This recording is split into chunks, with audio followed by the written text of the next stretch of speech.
agree with the comments of my colleagues so far. A consultative process is absolutely important, both for developing the principles and the code of conduct, as well as technical standards that will eventually hold companies, organizations accountable. It would be useful to hear from other thought leaders and countries outside of the G7 key groupings. For example, we have the Association of Southeast Asian Nations that a number of us are part of.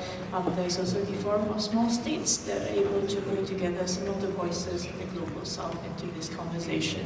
And this will allow the principles and the codes of conduct and the standards to be richer, more textured, and able to account for the rich cultural diversity that we have in the globe.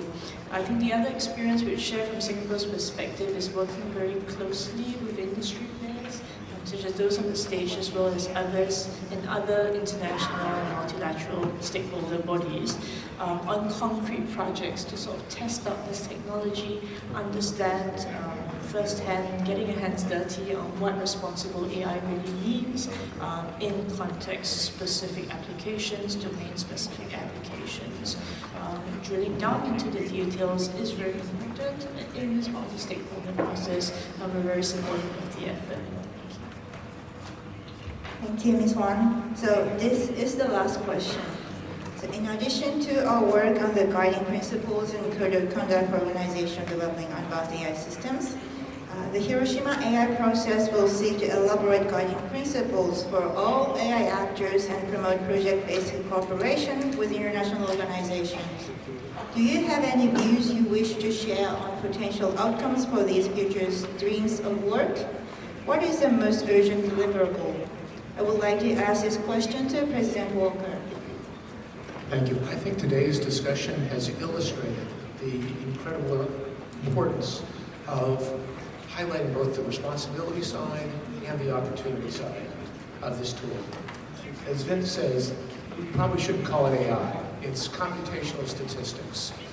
But what an amazing tool it is proving to be. It is giving us ways to help predict the future in different ways. We can now forecast the weather a week away, as well as we used to be able to predict it a day away.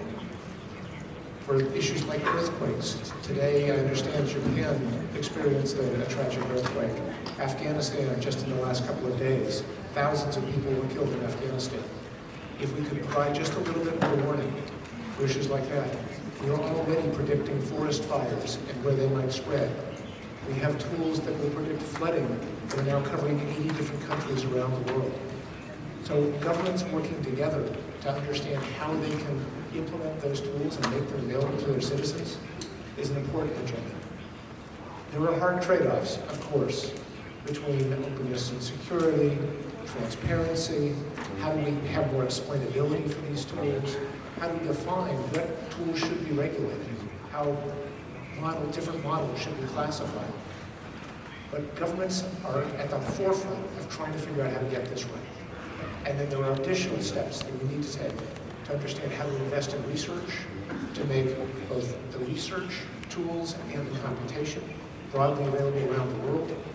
And how do we imagine the future of work?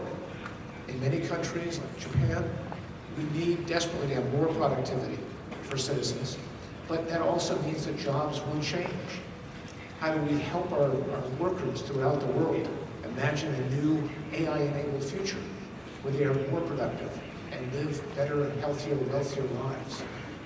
So collectively, through efforts like the G7 and the OECD work and the ITU work on AI for good, we're confident that we can actually achieve that potential. And we encourage the international community to take an optimistic and forward-looking view in doing just that. Thank you. Thank you. Next, I would like to invite President Clegg for the same question.